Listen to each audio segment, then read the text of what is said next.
ulama, kalau orang Islam itu dijamin jawabannya. Yuthabbitu Allahu alladzina amanu bil qauli tsabiti fil hayatid dunya wa fil akhirah.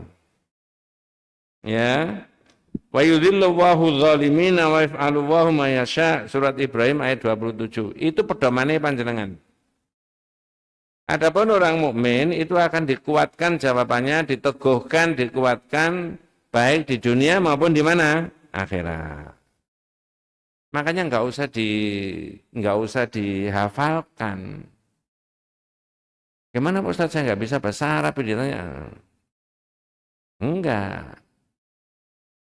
Akidahnya baik, ibadahnya baik, berdasarkan surat Ibrahim ayat 27 dan hadis-hadis yang lain, secara otomatis orang ini bisa apa?